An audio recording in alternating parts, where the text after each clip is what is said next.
live from Tokyo, Japan. I've done this for, is this my 10th day in a row, I think, that I've done these lives, and bringing you like just the straight up what's going on in Tokyo, Japan right now, without any of that media hype or propaganda or conspiracy theories or anything like that. Just a guy doing his daily life in Tokyo, Japan, and then being able to show you what's going on right now and how things are. There's a good example right there. There's a guy doing his morning exercises.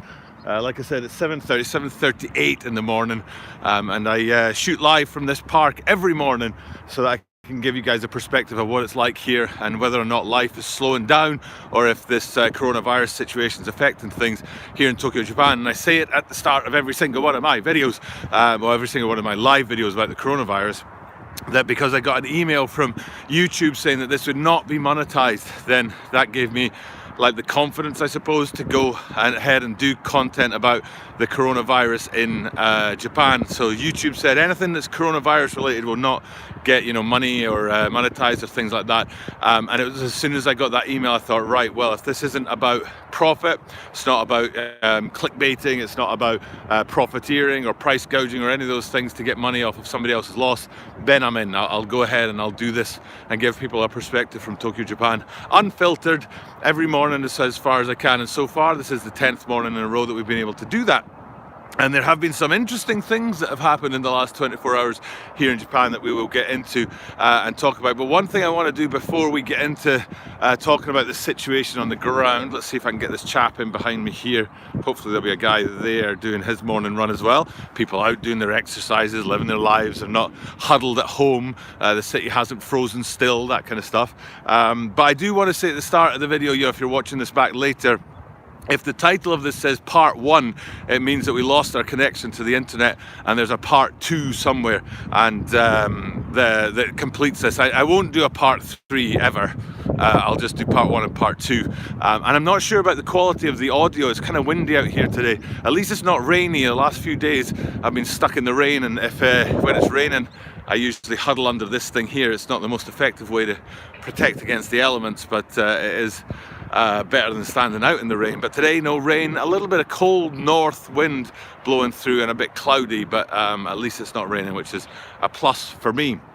And now these lives have generated a lot of really interesting comments in the chat, as well as comments on the videos themselves from all over the world. I'm surprised at how many people are checking in from many different places: Spain, Guatemala, Morocco, Sweden, the US, Brazil, I think, was a new person who joined the chat the other day. So I really appreciate you guys coming in and hitting us up with comments in the chat as well, and letting us know what's going on in the rest of the world as well. So it's great to have that sort of, people checking in and doing that kind of stuff. So now today's kind of an important day here in Tokyo, Japan for this coronavirus situation, because they're going to start limiting immigration for especially people from China, from Korea. Now I'm not sure whether or not they're requiring a 14-day quarantine or if they're just like saying no, don't travel at all. But I do know that the side effect of that has been that people who are due to travel from Korea or from China to Japan, like this week or next week, instead of saying, oh shucks, they've started this new immigration, so we're not going to be able to travel, what they did was they moved up their travel plans and they've traveled earlier. So there's a massive, well, relatively massive influx of people from China and Korea over the weekend. So I hope that doesn't, actually help to spread the virus. I do know that the World Health Organization said at the very beginning of this, 2 months ago, a month and a half ago, that closing borders actually increases the risk of transmitting the disease. And the reason for that is because people who really are desperate to get across borders will find a way to do it without the authorities. So you've got people crossing borders without actually going through checkpoints, without going through official ports of entry like airports or ports themselves and things like that, and then you end up with undocumented or untracked transmission of the virus. So the World Health Organization did warn at the very start of this that closing borders and restricting international movement in that way actually has a negative effect that causes the virus to spread more easily. Now, I don't know if that's still the case. It might be that there are so many numbers now that it doesn't make a difference either way, or it does make a difference and it does help. But I do know that was their advice early on, was don't close the borders because it causes people to find alternate means which are less secure, less healthy, and may cause wider transmission than actually using the official border crossings. So Japan's starting this thing today, specifically with China and Korea. I wouldn't be surprised if they also add Italy to that list, because right now Italy has gone up to number 2 in the world. Good morning, 50-something. Good morning to you, 2240 here in the UK. Glasgow boy living in Bedfordshire in England. Hello, Glasgow boy living in Bedfordshire in England. I lived not too far away from Glasgow. I was about 30 miles north near Stirling in Alloa. That's where I grew up. Spent my days at Lawrence Hill Academy, so it's great to see somebody from the UK checking in. I see that cases are sort of increasing in the UK right now. Today, the news said in Japan today there were 33 new cases nationwide in Japan in the last 24 hours. And if you stack that up against other places in the world, it doesn't seem to be that significant. I mean, I would guess that there were that many new cases in the state of New York, where they've now declared a state of emergency in America. So 33 new cases doesn't seem to be too much. Good morning, Leah.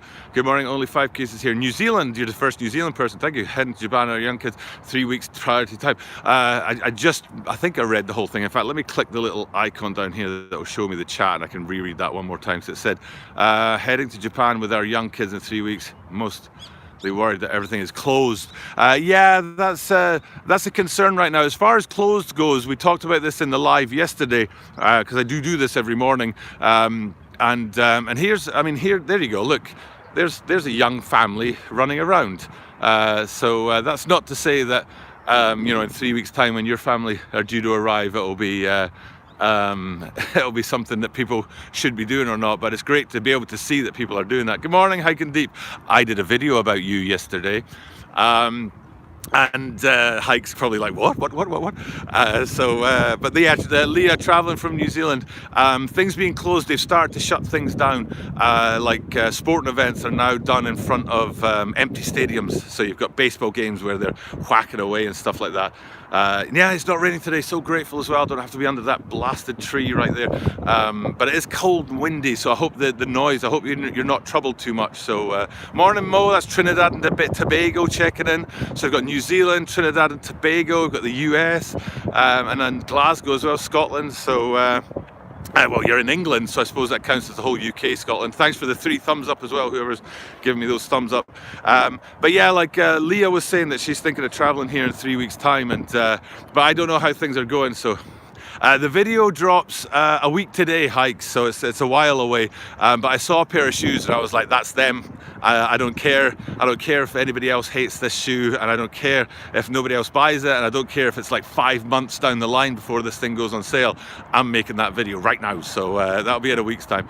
Good morning there. Greetings from Guatemala. Yay, really excited for my travel on the 28th of March. So today is the 9th of March. 28th of March is probably not too far away from when Leah's supposed to be coming in from New Zealand as well. So but what we do is every morning we do this little routine, if you're new to this or if you're watching this back later, where I show you a couple of things so you get to see what's really happening.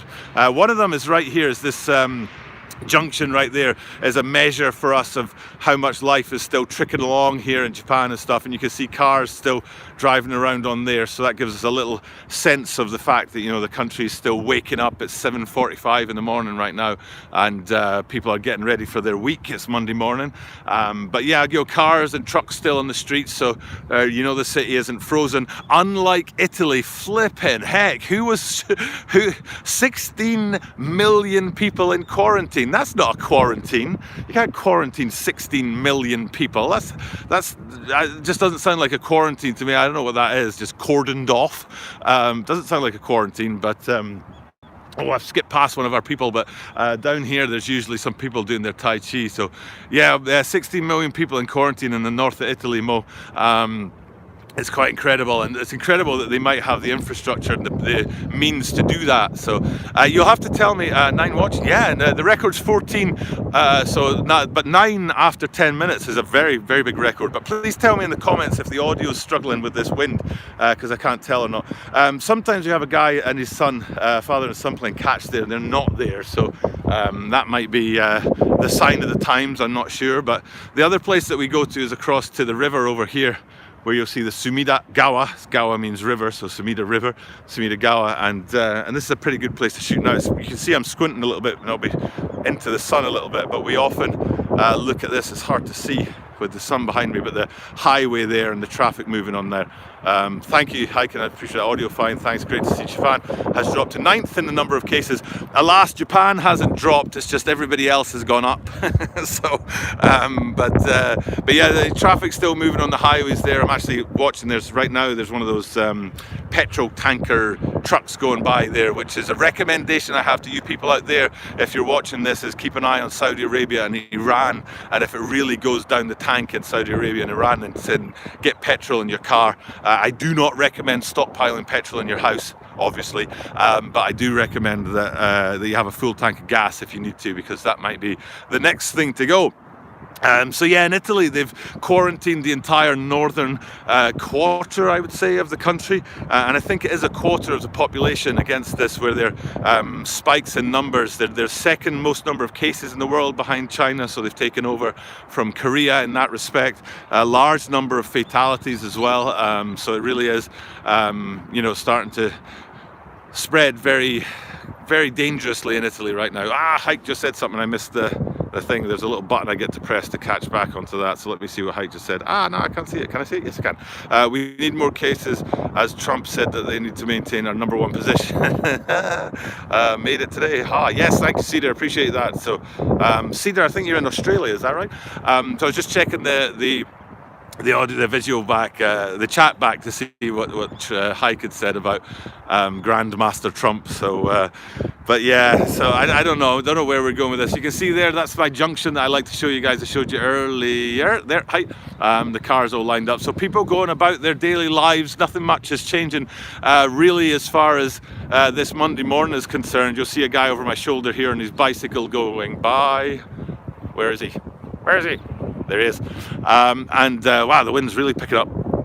And I do this live here so you guys can see, from a park. I talk about this all the time, but I could do this from my house, or I could shoot this video and then go back home and edit it, but I don't think that would be particularly authentic. I think people want to see what the reality is. They want to see real life, see if people are really out and about, or if they're huddled at home or anything like that. There is talk of the state of emergency being called on the 13th, and today's the 9th, so 9, 10, 11, 12, 13. Would that be Thursday? 9, 10, 11, 12, 13. Thursday, but I don't know if that will come to pass or not, if they really will be a state of emergency called, but that's the plan coming down the week. Now, personal experience though, I was at the shops yesterday, and we were out just checking out stuff. We have 2 dogs and a young 2-year-old, so we needed to make sure that we had supplies for those guys, and paper-based products were in short supply. Anything that was to do with paper-based products, tissues, kitchen roll, nappies, women's sanitary products, that kind of thing. I don't mean paper-based as in like notebooks or newspapers and things like that, you know what I mean? I mean like products that you would require for your daily lives. The shelves were literally empty, but right beside those would be a shelf with detergent, which was full. So it's not like people are going out and like just grabbing months and months of stocks of everything. What they're doing is they're specifically targeting the paper-based products like tissues and toilet paper and things like that. So Twinkies are flying off the shelves here. That seems odd. That reminds me of Die Hard. I don't know if there are any Die Hard fans out there, but Twinkies was a thing in the Die Hard movies. I love the Die Hard movies. Thank you for 11 people being in the live this morning. 14 is our record, so we're halfway through the live and up to 14. Appreciate that. Now I will. I'll go back to that supermarket in a minute, but I do want to just I don't know if there's a way to do this. I'll turn it around, but I don't think you'll be able to see what I'm trying to get at.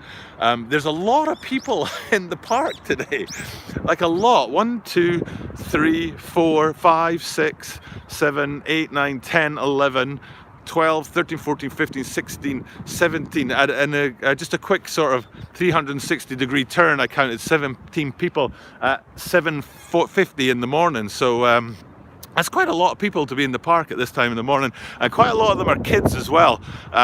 We saw that family with their 2 young kids, the mother and the 2 young kids together. Now down here, I don't know if you'll be able to see it because it's quite far away, but if I do this, let me see if I can work this out. It's hard with the sun down there. I don't know where it is. It's down here somewhere. I don't know if you'll be able to see it, but there's a group of kids kind of grouped up there.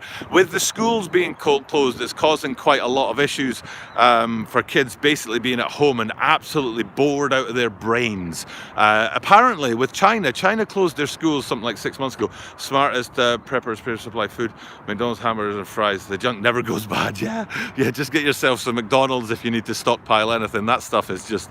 I've seen the videos on YouTube where they just do what are they called? One of those... time-lapse things with McDonald's, and it never goes off, and it's just sitting there like the apple is disintegrating beside it. So just stock up on McDonald's, guys, and you'll have food forever. But yeah, the schools being closed is causing a bit of problems with with kids stuck at home, and if the kids are at home, that means parents, at least one of the parents needs to be at home, and they're trying to work from home, but they've got kids clambering over them and stuff. So the practicalities of that is pretty well, it's being worked on, let's put it that way. But also in China, what they said was they shut down the schools very early, and apparently kids are getting sick of being in front of screens because they're trying to use like the internet and live streams and things like that to connect the school and the home, so that the kids can do lessons and things like that, and staring at a screen instead of staring at a real human being is apparently not doing great things for young kids' mental health. So I have a 2-year-old and a 4-year-old, impossible to work from home. Can you imagine? I have a 2-year-old as well, and I can't imagine. I mean, I struggle to post on social media when she's around. She's clambering all over me and stuff, and I end up posting something on Instagram that says because she's just punched all the keys for me and then hit send. Thanks, little chipmunk. So, but she's a wonder. She's the apple of my eye, my little girl. So, but yeah, going back to the supermarket yesterday, I saw something really strange in the supermarket. So the shelves were empty in certain parts. Majorly empty for things like toilet paper and kitchen roll and stuff like that. I heard that they had homework application in China and all the kids give it a 1-star rating, so it got removed from the store. Kids are smart, man. Oh, up to 13 in the live. Thank you very much for dropping by, everybody. Back to 11, 2 people left. But yeah, the store yesterday, so we were in the store and you had the paper-based products things, the toilet paper and stuff was totally sold out. And then everything else, or most other things, there's plenty of the other things, on the shelves and stuff like that. But in the middle ground were instant noodles. So instant noodles were kind of semi-sold out, or the most popular brands were kind of sold out and stuff like that. So that might be the next thing to go, that people start, stocking up on things like instant noodles or microwavable rice. That's another thing that people tend to be stocking up on. So those were kind of some of the things. But the thing I saw in the shop yesterday that really, really surprised me was after we'd gone through the cash register. I don't know what it's like in other countries. I've been here for 20 years and I've kind of forgotten what it's like in other countries. But in Japan, usually you go through the cash registers, and on the other side of the cash registers, there's like a sort of almost like a holding area where everybody bags up their groceries, and then that doesn't clog up the line at the cash registers. And I've got this image in my mind from like America where they bag your groceries for you. It's definitely not like that here.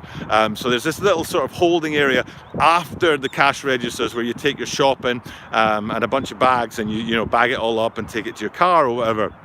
And beside me in the shop yesterday, I kid you not, and I've never seen this before in my life, beside me in the shop yesterday, I'm bagging up my groceries, and a woman came beside me, and she had a spray, a sort of one of those spray things, and I thought, oh, she's lucky, she managed to buy a disinfectant spray. They're pretty rare right now, but she hadn't bought it. She'd brought it from home, and what she did was every single item that she bought, she sprayed each one of them. Every single item, she sprayed it and wiped it down before putting it in her bag. And she had, I don't know, she had like 30 items or something like that, and she'd like spray it, wipe it down, all of its surfaces, put it in its bag, take the next one, spray that, wipe it down. So that really talked to me about 9 likes, yeah, I appreciate that, and 12 people in the live, but that really talked to me about how scared people are of this thing. If you're bringing a disinfectant spray to the shop and you're spraying your groceries one by one before you put it in your bag, it's like, that's a level of panic and a level of fear that I think is quite profound, and it's my main worry about this whole thing. I've maintained all the way through that I'm not that worried about the actual virus itself, but I am severely worried about the impact it could have on society if people start panicking, if you've got like people like spraying stuff down at the shop. So I was going to wipe over Manly Mart Lawson's packaged stuff, since so many people come to, and the convenient the convenience stores are a concern, shall we say. A lot of people roll through them, especially the ones by the stations, but I don't know, I mean, this thing lives for, I don't know, it's like 10 hours or something like that. It lives for 10 hours on non-biological materials, so I don't know how much value there is in that, but maybe there is value in doing it. But what it worries me the most is that people are that worried about this that they're doing it, and that means there's a knock-on effect, to society. If people are that concerned about this and they're worried that they're going to contract this thing, that they're taking those kind of steps. So it really is windy out here today. Now, somebody mentioned in the chat just earlier, I was talking on pasta and tins, yeah. Let me go to the chat. Somebody mentioned something about their university. Just got an email from my university saying that a student tested positive, but they aren't closing the uni. I'm not sure how effective it is, considering it's antibacterial, not antiviral. I don't know how effective it is, but I'm really worried about if that's just what people are concerned about, and that what people are doing. What other things that the knock-on effects of this. And we've talked in the lives before about trying to be ahead of this. It's too late now to try and stock up on, say, toilet paper, because that ship's already sailed. But what's the next step? What are the next things to go? One of the things that really struck me, I was watching the news this morning. It was really a funny little thing, but it really got me thinking. And I think it might get people out there thinking as well. There was a little segment on the news this morning about how the flower industry, and by flower I mean the ones that grow out of the ground, I don't mean the flour that you use to bake a cake. The flower industry is struggling right now because the end of March, the start of April in Japan is graduation season. The academic year runs from April to March. So people graduate at the end of March and then start the new school year in April, or start their jobs. They graduate from university and go into the workforce in April, and the flower industry is taking a monster hit because they have all these plans for this many sales, but they've actually only got this many sales. 10 likes, man, that's record.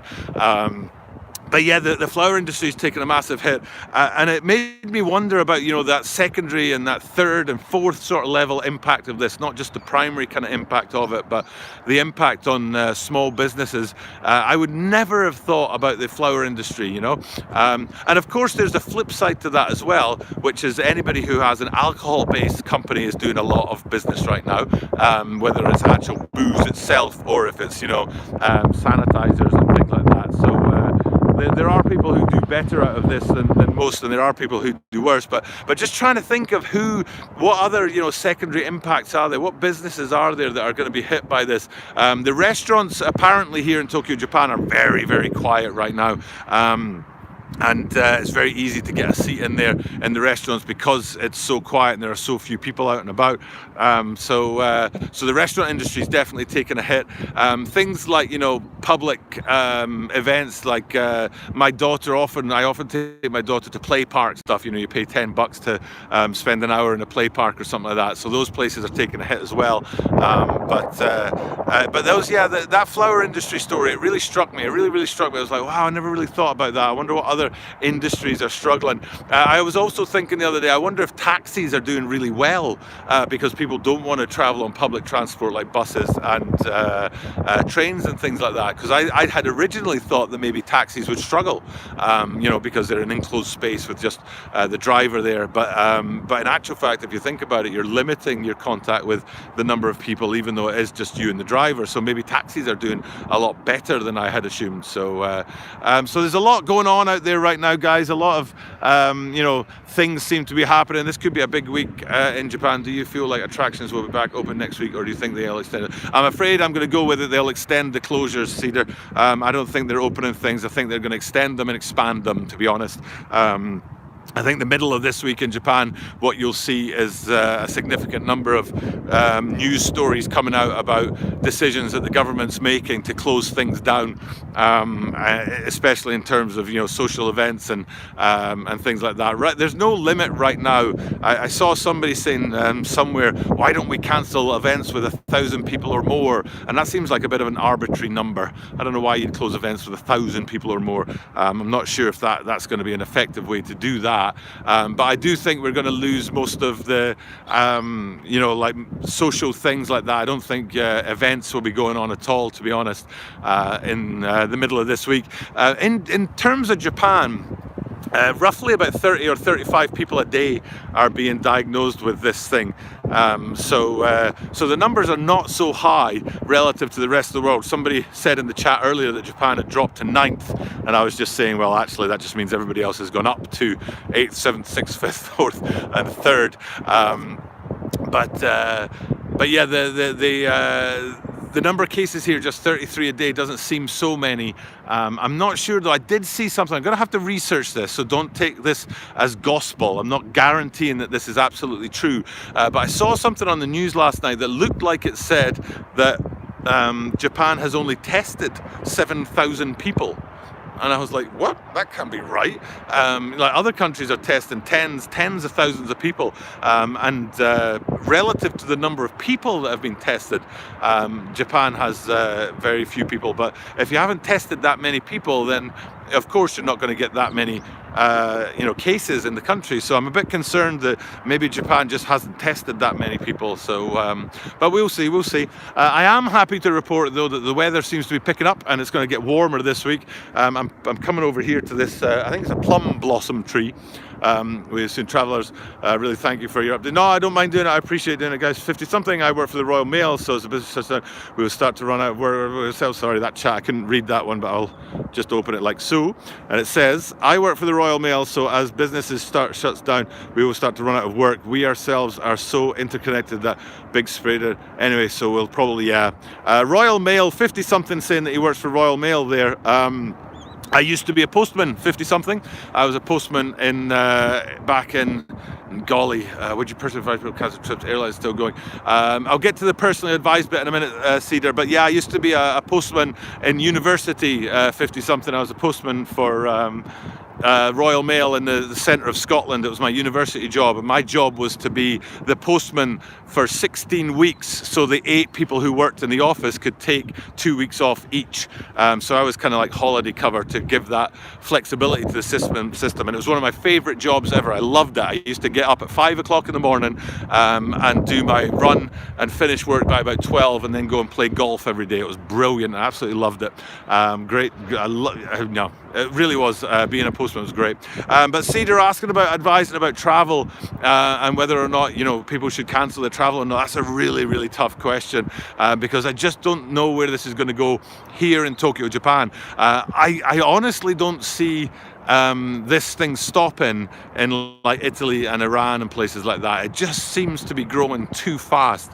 Like shutting down an area of 16 million people in the north of Italy if that's how extreme it's gotten, then you've got to guess that that's a last-ditch effort to stop this thing from just becoming a full-on epidemic in Italy. So, but here in Japan, because the numbers are staying steady at like 33 cases a day, but then, like I said, it seems like they haven't tested that many people, so it's really hard to tell whether or not the situation is developing or not here, or whether or not it's kind of stabilizing. At the moment, like you said, the flights are flying, hotels are still open. Disneyland itself is closed and has been closed for a while, and they will extend that closure.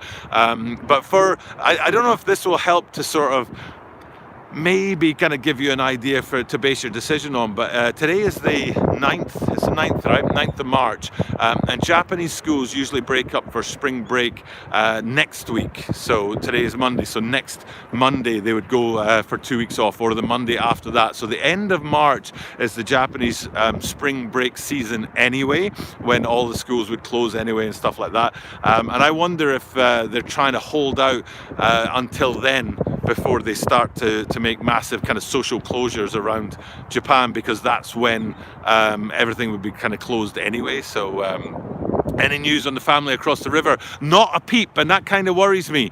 There was a family across the river, 2 kids, 2 parents, two grandparents who were diagnosed with coronavirus and had walked around with it for a week, and I haven't heard a peep out of the news about whether or not anything's happened with those guys, whether it's spread or not. So, and that's very Japan. Japan has, I think it's a great thing that Japan has a kind of news where they don't sensationalize a story and run it for months and months and months and milk it for all they can. They just report the news one day, that's it, we're done here. We're not going to sensationalize it, we're not going to chase this family around and try and peek in through their curtains, It's been a waiting game for my trip to Japan for March 2019, so I'm not scared of getting the virus, I'm scared of getting stuck in Japan. Well, right now travel restrictions are just on China and Korea starting today, and actually, you travelers, keep an eye on that if you can. I'll update you every morning if I can, and let you know how that's going, because it is China and Japan right now, but you have to wonder this Saturday, you have to wonder, why is it not Italy as well, or Iran, for example? And then when you get up to that many countries, where do you draw the line? Where do you stop? So, but I'll try and keep you guys up to date as far as, the travel restrictions go for other countries, including China and Korea, but everywhere else as well. And see what goes on there. But I don't know, once they declare a state of emergency, that's the kind of thing they can do without worrying too much about some kind of pushback for, sort of grabbing power or doing something out with the normal sort of power structure of government. If they've got a state of emergency to take those decisions on, they can do that. So I will try and keep you guys up to date on that, but definitely check 2 ways though, please, if you are traveling to Japan. Check one way is, whether or not you can fly to Japan, and equally whether or not quarantines are in place. I don't believe we're quarantining anybody here in Japan from Korea and China. I believe they're just saying no. My pleasure, Cedar, my pleasure. And I don't think it's quarantines. I think they're just restricting travel completely. I don't think it's like you can come but you have to quarantine for 14 days. I think they're just restricting travel. But definitely check that way. But also check the other way, what it's going to be like for you to leave Japan and go back to your country, because there's a high possibility that countries around the world will quarantine you when you come back. So that's kind of a double whammy, if you like. You have to check both ways and make sure that your own home country doesn't refuse you entry back into the country, and then you're stuck in Japan. But it's a great place to be stuck this time of year. I read self-quarantine for some returns, right? Yeah, self-quarantine. I mean, but that's all they can really do if this is such a big thing. Where was it now? Somewhere I read that the health service and the hospitals are really struggling. Really struggling. That the strain on the health service is quite profound, and that's one of the concerns I've said all along as well. Is if this thing overloads the healthcare systems, then what happens to the people who have regular issues? The people out there who do their weekly visits, or who have just seasonal influenza, for example, are they going to also be cared for? Are they going to struggle as well? So it's not just about the people who have the infection or the virus themselves, but it's also about the knock-on effect of that. And one of the major ones that concerns me is the healthcare services being overloaded and struggling to do this. So, but gentle people, good friends, thank you for checking in. It is time for me to check off. Glad that we got through another live without It really does worry me that I'll be cut off. We were cut off one morning and it worried me, but what I do if I'm cut off in the morning, I'll do a part 2. I'll get back online immediately, but I won't do a part 3. So if you do see that it says part 1 or part 2 in front of the title, you know we've been cut off. But it's time for me to jump on this right here. I don't know if I've introduced you to my bike. Haha, there's my bicycle. If anybody wants to have a look at a traditional Japanese bike, I mean, this looks like something that I got out of a movie or something like that, but no, it is my regular bike. All the best. Yeah, thank you. So thank you very much, 50 something. There's my regular bike that I will be jumping on, and then I'll be cycling over that way about 10 minutes. Thanks, Mo. I will stay safe. Jumping on that and heading off to work to see what's going on. So thank you guys for checking in. I truly appreciate it. It's always great to see you guys. Thanks, LeClever. Thanks, Mrs. McGaines. I really appreciate you guys being here. And I'll be back again tomorrow morning. Every morning, 7:30, I'm going to try and do this. And hopefully it'll just be me chatting to the video, to the live, and nothing major to report. But I will keep you abreast of everything that's going on. But for now, from Tokyo, Japan, it's time for me to sign off. Thank you guys for checking in. Thanks, Daniel, and I'll see you guys real soon.